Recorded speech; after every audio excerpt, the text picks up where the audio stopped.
And welcome back to another exciting episode of Turn the Page. That's right, Saturday Night Gaming presents three nerds talking about stuff that you may or may not care about. But that's okay, because we love to hear ourselves talk to each other.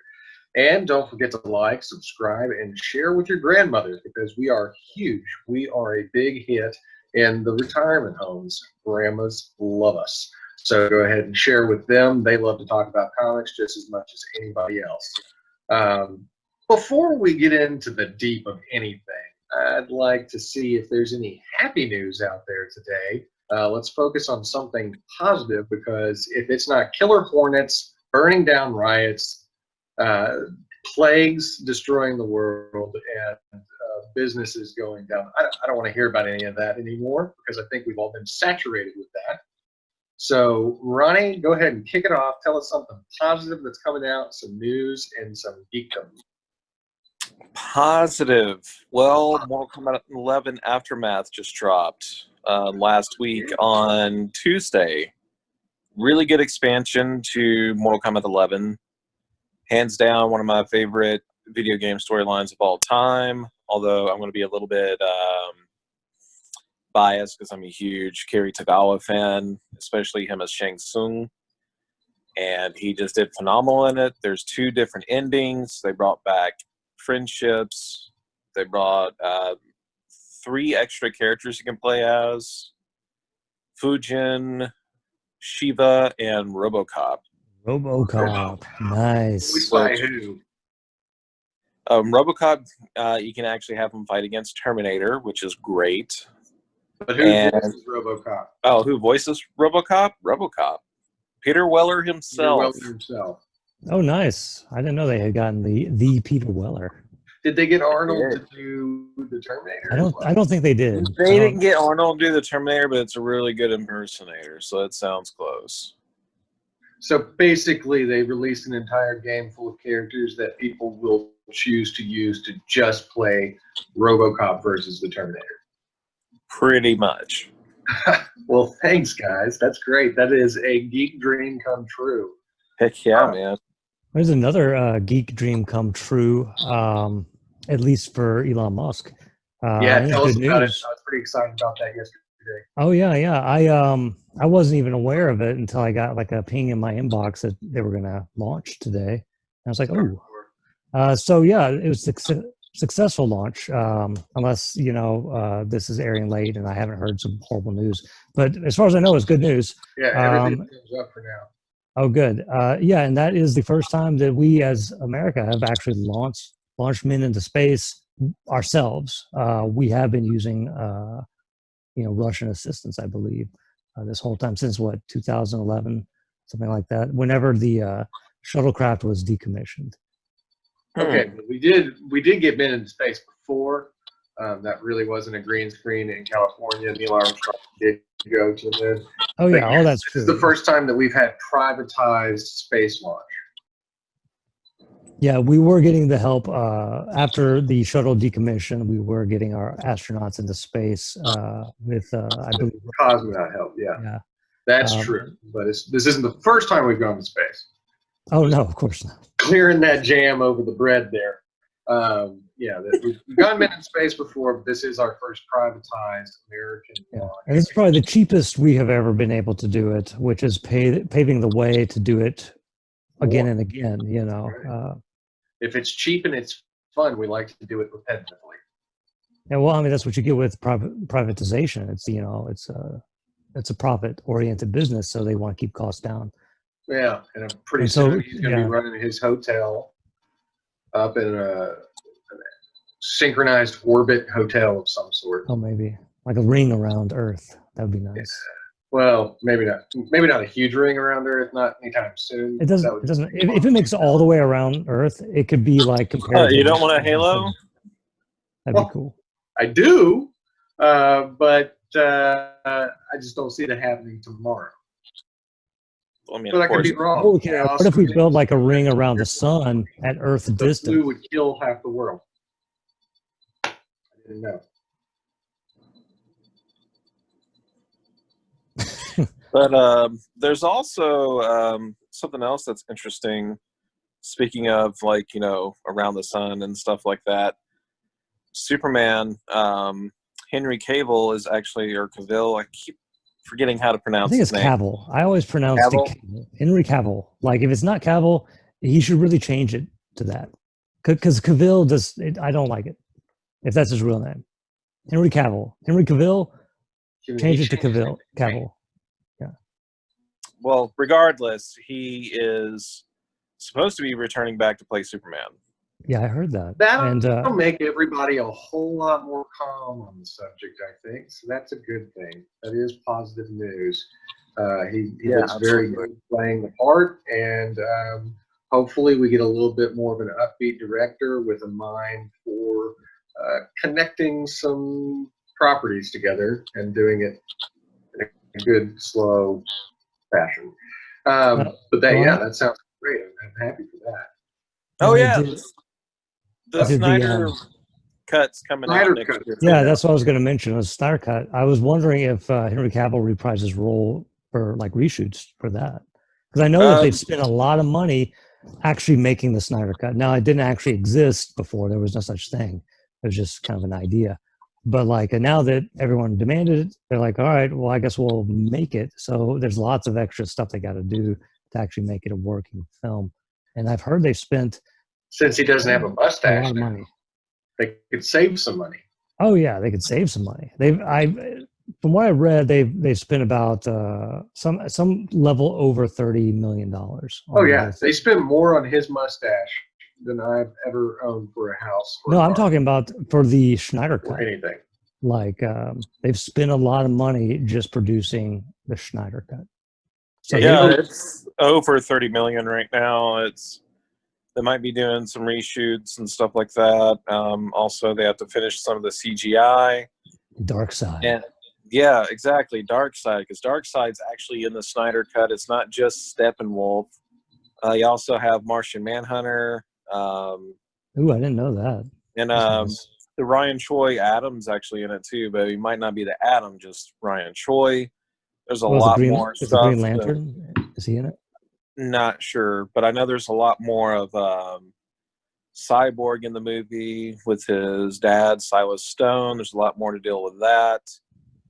And there's a lot of other stuff that just was left on the cutting room floor because Whedon was like, I'm going to make it like Avengers. And then he destroyed it. Mm-hmm.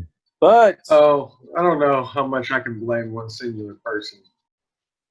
Well, I know think the fault is because there's so many, cooks. I think that's what led to that problem. Too many things. Just it didn't coincide. It was two movies fighting to be one movie, and also you have like the score of the film done by Danny Elfman, which he does great stuff. It just felt really out of place in that movie. I don't know. That's it. I don't know. It's kind of weird for me, but that's like the one thing that really took me out of the movie a lot was the Danny Elfman score. It was because like we've been groomed to like listen to Hans Zimmer or Junkie XL and them like for all the Snyder stuff, and and it was working great, and then they're like, oh well, if we got Whedon, we have to fire Junkie XL and get Danny Elfman. He'll do some great stuff, and it didn't fit. It felt cartoony. They probably just brought him back because they thought, hey, the last time he did a movie, it was great in Batman. Yeah, I mean, he has comic book experience. But times change, musical tastes change, and you got to keep up with the times. Otherwise, you're just trying to sell us the same movie. I'm still not sold that. I'm not sold on HBO Max as a service yet. I mean, it's like $15. Oh, I'm not sold on HBO Max at all for any reason. Yeah, the Snyder Cut is not going to get me to. Wait, you have it? Yeah, I have it. Probably do like the free subscription test run as soon as the Snyder Cut drops. Watch it and then drop it. Well, for me, there's a lot of other stuff that I'm interested in. It has like a lot of the Cartoon Network stuff on there. Adult Swim has some Crunchyroll aspects to it. Has Studio Ghibli.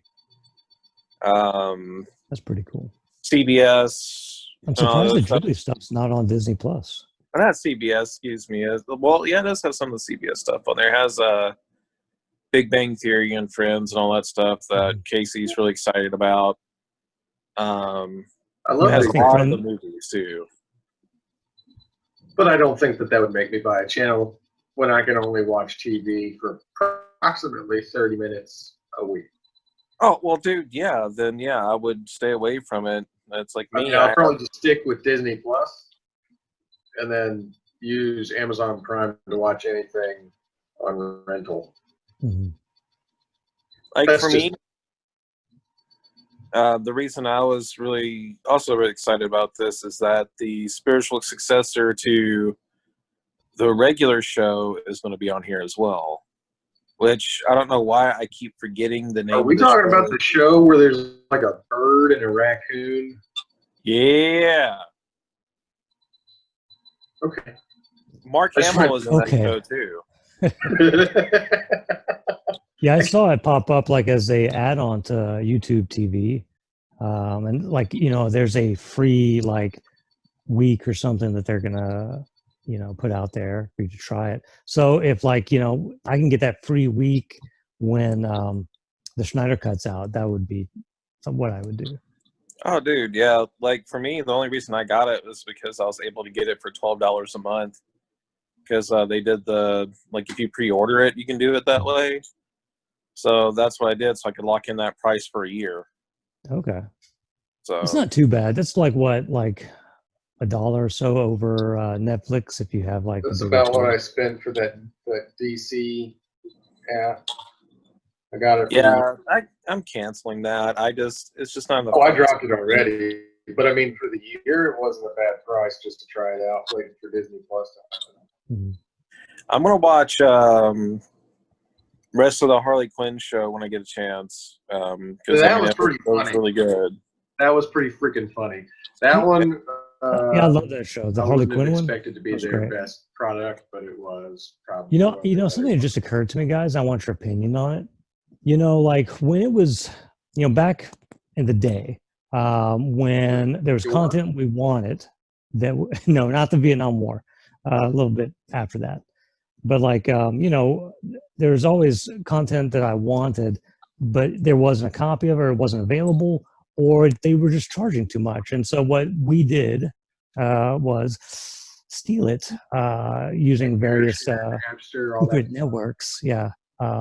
But there's no need to do that because things are reasonably priced now. And I would much rather buy a service to watch what I want. It's just more convenient for me, or pay like $1 or whatever to rent it. But my question is this. So with like back when it was just Netflix or just YouTube, and there's like maybe a couple of streaming services, and you can get all of them for like 30 or $40.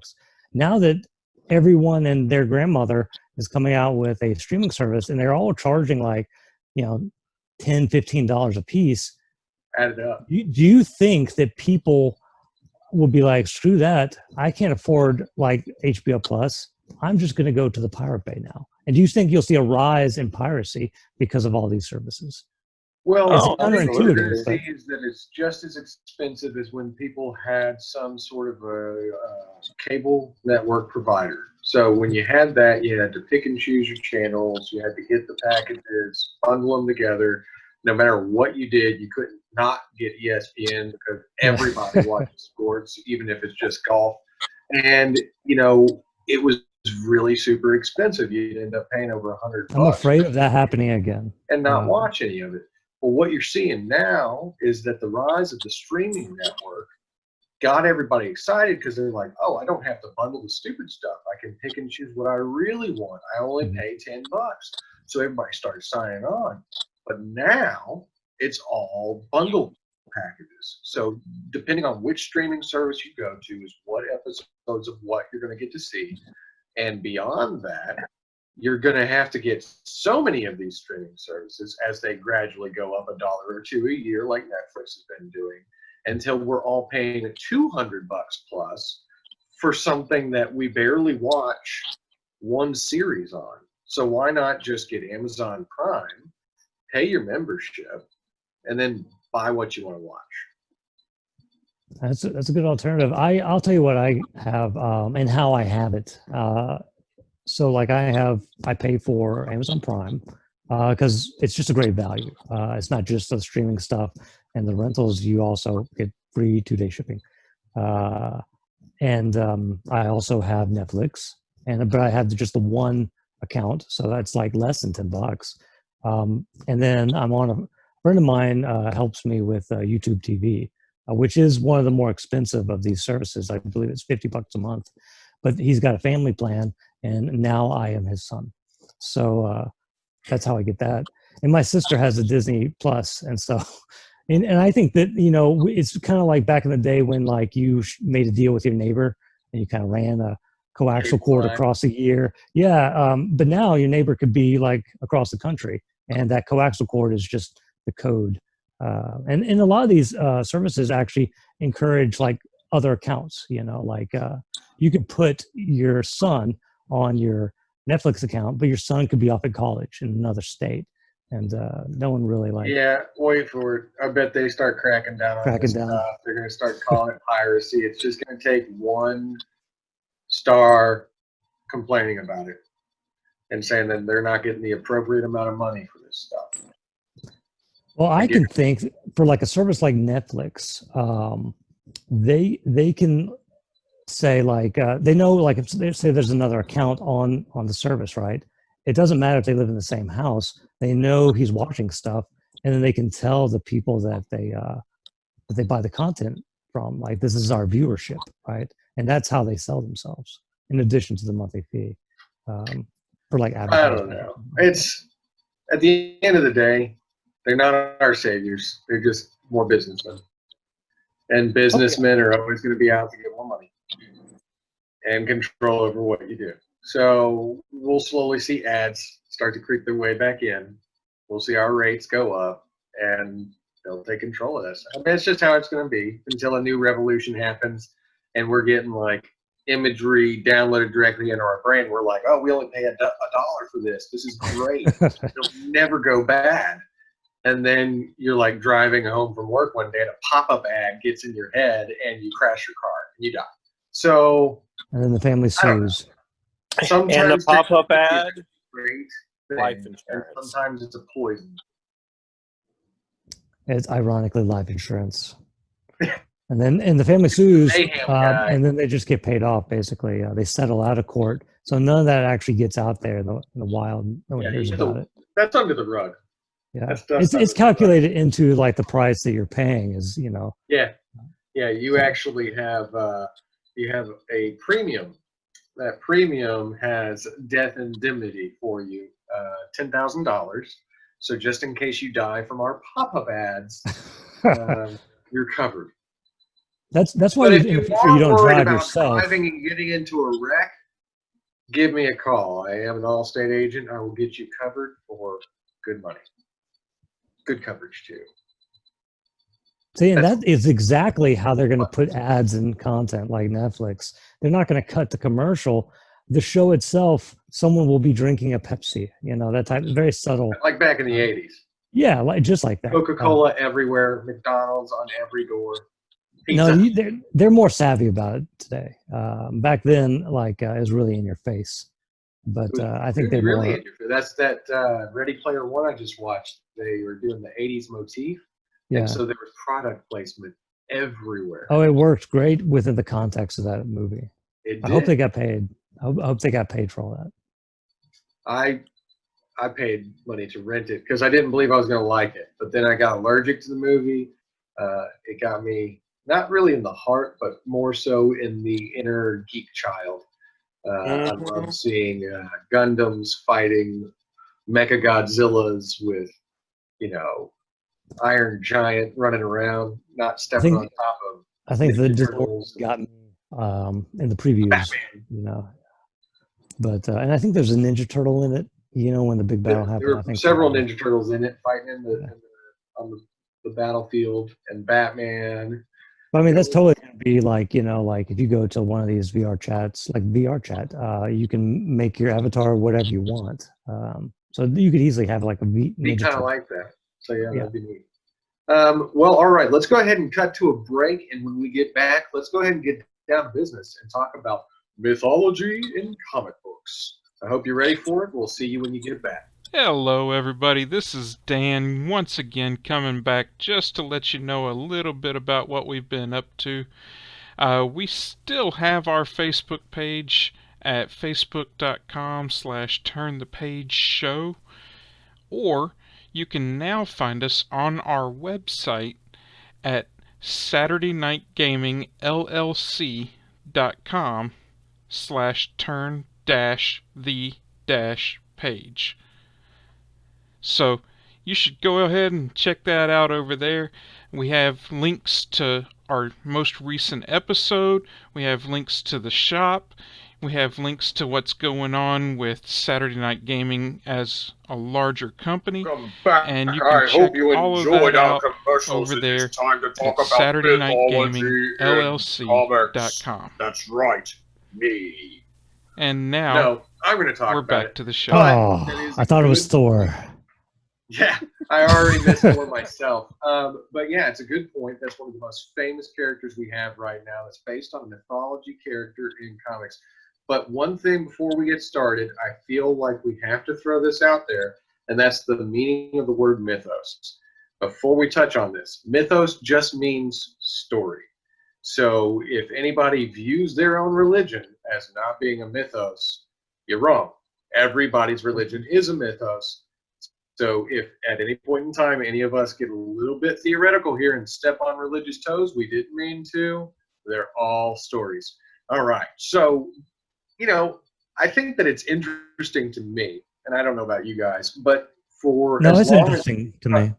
it is, yeah. Yeah, For as absolutely. long as humankind has been keeping a written track of what they've been doing, and they probably were doing it before, we just don't have proof of it. But for as long as we have proof of humankind's history, we have been writing these amazing stories about heroes and gods and demons and drama. It's been a core piece of what the human experience is. Agree or disagree? I'll put that out to you first. Oh yeah, like it's very Mhm. human to tell and listen to stories, mostly about humans and superhumans. Even we like those the best. But yeah, I totally agree with you there. Or humans that were demigods that could rise to godhood. Hercules trying to find Mount Olympus. Thor trying to go to Midgard and then back to Asgard. I mean, you've got tons of stories. Even Jesus Christ ascending into heaven. I mean, you have stories of people who get to ascend away from the mucky muck, the nasty world that we live in, the mundane. They get to ascend to some greater purpose. And I think that maybe each individual human has it in their core that they want that. They want to experience that, or they want to see somebody experience that to know that it's possible. Yeah, it's And part of what that's drives our culture too. It's one of the reasons we have been able to do everything that we've been able to do is because we aspire to that level. Like we've gone to the moon. We've built rockets, we've built towers, skyscrapers. We've done amazing things because we believe that we can do them. So because we believe we can do them, we can do them. Just like in the stories, so often there's the turning point is the hero believing in himself, and because of that, he's able to overcome those walls of doubt, and on the other side, find salvation or do save the princess, whatever that may be. the hero's circle, the cyclical path of the hero. You start at one point, you have to go on a journey. During that point, there has to be dynamic character growth. It has to evolve the character until they eventually come back to the point of origin and they have changed in some way. So the real thing is about metamorphosis, about emotional growth, about maturing. I can't remember the name of the author that wrote about the hero's journey, but he had done a lot of analytical work on mythologies across the ages and came to that realization that every single story, whether it be King Arthur, Pendragon, or Thor, or Hercules, or Perseus, it was always a hero's journey, a cyclical path, with Yeah, characters. sometimes though, like I think that there's a second way of viewing this, and that would be so. Like you mentioned, like the character arc, where like character goes on a journey, changes. That's very important, and then maybe comes back full circle, so that you can compare those changes to what he was. And I do believe there's another kind of, I don't know if you would call him a hero or not, or even a character for that matter. So there's this idea of like, so in the scenario you gave, they were say like a place, and a person changed. The place stayed the same, right? So if you flip that, say some stranger comes to town, the stranger doesn't change, but he changes the town. And there you get, yeah, then you get like the kind of Doctor Who type of thing, like the stranger in the blue box, and he's not supposed to ever change. He is supposed to be static, and he happens to the real characters, and he changes them, even though the story seems to revolve around him. He's not really a character; he's more like a plot point.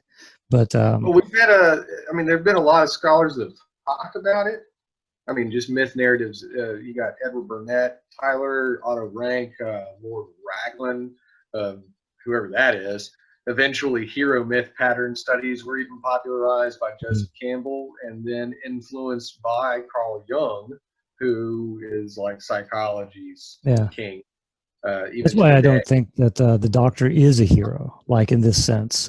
He can't be, because he's a force of nature, and it's the real heroes are the human beings, and they do have story arcs. They typically start off very naive, maybe not the best of people, or maybe they're on the verge of becoming the best of who they are, and the situations presented to them, through encountering the time traveler, they change and they like rise up to a level that they thought they'd never could get to. You would be presenting the city or the scenery as a character. So that character, it's a neat way of changing the norm of how you're going to tell a story. I mean, obviously, this main character is the person I'm following, but there are writers who have done a very good job. I think Charles Dickens was one of those writers that could make a city or a scene a character in and of itself. So it was almost as alive as the characters that you're following, and the changes in the city. Had like a story arc, it had an arc, an awakening. The city had an awakening by the end. But like, yeah, it's all very interesting. The different kinds of heroes, and almost every story has some flavor of that. Whether it is like showing us which ways we can go wrong, or just being a wish fulfillment type of thing. Like Superman traditionally is more along the lines of how I described the Doctor being. And over time, he's been given a lot more character. But originally, he happened to other people. Like they didn't change him, he changed them. And even the Doctor in the past few seasons has really seen character development, and they're kind of treating her like a character now and not a plot point. But like, these things evolve because we get bored with them anyway, so they have to change. Well, I mean, that's, if you look at one of the most famous books that's ever been sold on planet Earth in its inception, the Bible.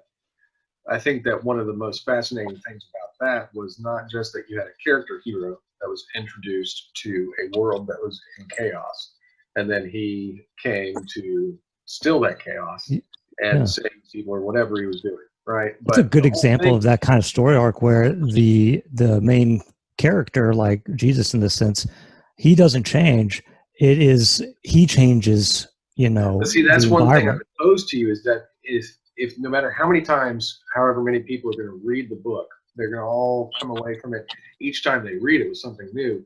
So you can see it the first time as Jesus happens to Earth and people experience him. They're changed by him. The Earth has changed. Reality's changed. And then the next time you read it, you can realize that, wait, this was God making himself into a human to experience it. Okay, yeah, multiple levels. Himself, and he even grows and evolves. So I think that that's what we all get so attached to with it, is that even this infinite creator lowered himself and found out that this experience that we all go through even he had trouble with it. Even he grew from it. And that's something that I think that people really attach to with that particular story in religious context. It is funny to me, though, that you'll more often in comic books and in popular culture, and I don't know if this is because people are afraid of being blasphemous or something of that nature, but you'll see people introduce Norse characters willy-nilly. You'll see them introduce Greek heroes and Roman heroes in the movies. And even when it comes to religious context, as far as Christianity, you'll see them introduce angels and demons and maybe even iterations of God. Yeah. You don't see Jesus played with so much. Yeah, you really don't. Like, at least in mainstream, like Todd McFarlane's Spawn, like played around with angels, demons, even a version of God, and really played with the concepts of Christianity and messed them around. But like, yeah, you're right. To my recollection, and if someone can show me otherwise, I don't think like he had a version of Jesus. Yeah, I don't remember Jesus himself being there. I think there was a It's like figure. People like respect Jesus even if they don't believe in Christianity as like he's a deity or anything. But there's something about him. He's very charismatic, like in his character, and you just kind of like the guy, even if you don't like subscribe to like Christianity or religion in general. Like very few people can be like, yeah, that Jesus, what a dick, Yeah, no, that rarely ever happens. He's just a nice guy at the very least. Like the church that goes. Yeah. Really cool guy. He's nice. He did everything. Like, I always go back to like Kevin Smith's like Buddy Jesus, the thumbs up. Like, yeah, Buddy Jesus. I love that so much. It was actually really funny of him to do. I think that he did a really good job with Dogma, just at having people take a look at certain things and see them from different perspectives. Yeah, it's okay to like, really question things. He loves comics and he loves entertainment, but he also has religious context and ideas. And I think that we need to be able to play around with all those so that we can fulfill it's like a thirst for knowledge or experience. Mm-hmm. But how do you get knowledge and experience when today's modern world is based around you being repetitive? You got to go to work. You got to go home from work. You got to stay at work for 9 hours. You got to take 1 hour lunch break. Don't be late. Get home, feed the kids, go to sleep. It's very repetitive. It's very mundane. So there's not a whole lot of, I did something wild and new today. I sailed the seas and I saw the world flooded and I survived it by myself because I built a boat. You don't see that happening. So these stories are integral to us having some desire. Just like they have always been. Like, there's a reason people like, since the dawn of history have told stories. It's because like you think it's boring now, try sitting around in the desert for 40 years.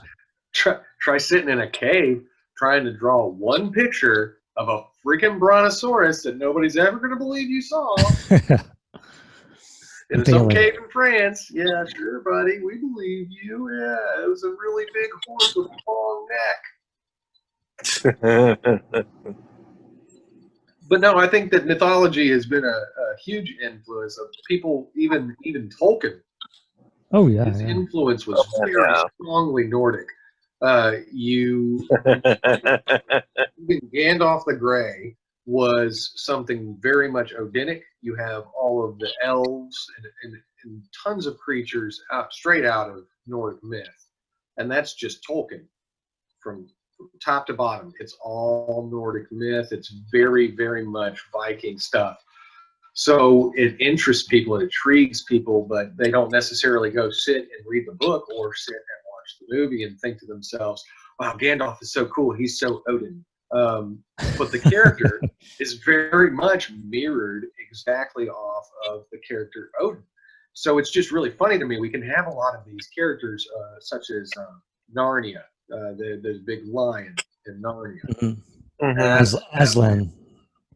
Who we all have figured out is kind of a narrative to fit. He's an allegorical Jesus. We get that. Oh, there you go. There's a Jesus in narrative. I mean, he's hidden. But you got to change it. You got to hide it. You got to be respectful about it. It's just very funny to me that you can. A lot of these other things are. It's like I don't care if I slap anybody in the face with this because it's not the biggest religious practice on the world anymore. However, this one I need to be cautious with because I need viewers. Yeah, it is interesting how people like just totally disregard like smaller religions, and then like if it's their religion, or if they know someone who's like Christian or Muslim even, they respect that. But like Norse mythology, they're like, oh, that's not real. The Greek Zeus, people don't even yeah, practice it's that like anymore. I It's a actually very know big people, religion still on the planet. or even Today. like Wiccan, Practice it. if they believe this and this they practice that, like it's not gonna hurt you to like be polite at the very least, but at least in the same regards. But I do actually know people who worship like like the Greek gods, like Zeus and all them. Well, paganism, heathenry. There's a big religious movement called Asatru. If I said that correctly, I hope I did. Um, but it's been moving for quite some time, since the 70s, 80s. So you got to imagine the Romans came along and they said nobody gets to believe in anything except what we tell you to believe in, and they forced it with the sword. That's cool. And a lot of religions died off. You didn't have a lot of Greek practice anymore because, well, they were gone. You didn't have the Nords practicing or the Germanic tribes practicing anything else because, well, they got enslaved. And so there was a whole lot of it that changed the face of the world. And so for a long time, you see just all of this stuff kind of become what we call myth. And people, when they hear that word, they're like, oh, fake story. That's what myth means. It means false, fake story. It's make believe. Yeah. That's how they get offended by the word if you say it. So I wanted to translate that at the beginning. But yeah, so it just disappeared for a long time, and then you just see a resurgence of all of these things kind of coming up again. People have to have, I think that they have to have that choice, that freedom to kind of believe in whatever they want to, and also whatever connects to them. And I think that if you are a firm believer in science, that's cool. If you're a firm believer in God or a deity, then I think that you can also open your mind to the fact that maybe God's big enough to be all of these characters, and just deal with it. Be cool with each other, and don't hate each other for what you believe in. But I think that one of my favorite people in the world is probably Stan Lee and Kirby and everybody else for bringing the Norse myth to the forefront in such a wild and popular way. Like Thor and Odin. An accepted thing to talk about again. They weren't even disguised. Like he just called them who they were. Like this is Thor. He's got this hammer, and here's Odin, his father. And it was his spin on it, a comic book spin. But it wasn't like the type of things we were talking about before, where these gods and goddesses were hidden in some way, or allegory. It's like, no, this is Odin. Right in your face. Here you go. This is how I view it. This is how I took the stories as I. Here's the Rainbow Bridge. Everything. It was fantastic, and in full like 4-color like comic book glory. It was beautiful. Well, I mean, even so, I was talking to our friend Caleb the other time, and he was bringing up like big robots, and he was like, "Well, I just don't. I want to put like these big kind of mecha in a story, but I don't want it to mess with like the myth setting." And I was like, I love trying to like teach him about things or get him to go out there and find things himself. But Talos, if you remember from Greek myth, the big metal giant that came to life to stop Jason and the Argonauts from moving forward on their quest. You did say you read the Iliad for today. Oh yeah. In preparation for this, I read the Odyssey and the Iliad. I read it all. Talos was a big deal. It was this big mechanoid. So even way back when, we were thinking about having big humanoid robots stomping around, kicking the crap out of enemies and demons and stuff. So it's just interesting to me that there really is nothing new under the sun. It's just how we want to tell it again. Yeah, Superman's the new Hercules. The Flash is the new Hermes. Thor's the new Thor. Thor's the new Thor, and Hercules is the new Hercules. And of course, don't forget to give a shout out to Moon Knight for the Peanut Gallery that couldn't be here tonight. Khonshu. Yeah. Oh, is Moon Knight based off an actual deity? There's the god Khonshu, which is it's a little bit more out there, Egyptian, but I mean it's definitely, they're all cool ideas, and I think that everything that people do, even when it comes to like Lovecraft, making a new demonic reign. Oh yeah. I loved his idea of like, you know, the ancient ones, and his idea of like, you know, those kind of gods, giant alien, you know, Very not creatures. human. Very not human. And I really like, I kind of like, I feel that, you know, like, you know, you have like something so far above humanity, like that's not, we're not going to remotely be able to relate to that. You know, it's possible that it would understand us a bit, but like there's no way we could even Oh, yeah, I get fathom why like, the ant does what the ant does. I can still step on it. yeah, I can still step on it, and I don't really care if I do, you know. That is one way to view it. It is definitely one way to view the creation role and the myth role. I was always a big fan of Dante, though, myself. Yeah, Dante's like Inferno. Inferno. I read Inferno, and I never read any of the other ones, like They're all Paradiso. very good. There What was was the other one? Paradise, Paradise and Paradise Lost, and all that. the Limbo. Well, no, Paradise Lost was not Dante. That No, but it was was written Milton, I to think. yeah, it was Milton, but it was written Yeah, to be in parallel with those ideas. So if you yeah, it read was. them, they coincide with each other in a very unique way. Oh, that's cool. I never knew that. I haven't read any That's Milton. how I felt about it. When I read it when I was a kid, I read the Screw Tape Letters, I read Inferno, I read Paradise, I read Paradise Lost, I read a lot of stuff. Screw Tape Letters was really good. It was really good. I mean, if you think about it from different perspectives, and I don't know, I just think that no matter how we're viewing things, whether somebody's looking at Loki as a hero, whether somebody's trying to understand the fall of Lucifer or the rise of a deity, these are all things that are very human experiences that we want to feel, whether we're trying to break out of a caste system, whether we're trying to free ourselves from our own family history, we're trying to rise up out of our very unimpressive jobs, or whatever it is that we're trying to feel through these things. I think it's a very important thing to remember that myth is a core principle of what it means to be human, what it means to be alive. You need to have these stories, and if you have these stories inside you, I think it's very important to you to tell them. To get them out, yeah. Like We do with Saturday Night Gaming. We get stories out there to the public. If you would like to listen to our podcast, you can always find us on several different subscription methods, whether it be Google Play. We're also on iTunes, Podbean. Just check us out, Saturday Night Gaming. We've got a lot of new myths to tell you about. Maybe some of them are allegorical. Maybe some of them are fresh. But definitely come check us out, because we put a lot of effort into telling these stories so that we can help you experience something different on your car ride to and from work, or whatever it is that you're doing. But I think we're about maxed out on our time here. I think this is one of those things that we could go on getting hypothetical and theoretical on all night long. we could go off in many different directions. Yes, very many. This is a great subject indeed. Absolutely. If you are out there listening, if you're just tuning in and you have an idea on myths, legends, or anything related to the comic books, go ahead and leave us a message, leave us a question, or just blast us out on social media, because you know what? Even negative attention is attention. We'll take it. But don't forget to like, subscribe, share, and always let your grandmother know that we are going to broadcast this every 2 weeks to make sure she is entertained, and we love you. This is from Turn the Page going out to you. Make your myth happen, and until next time.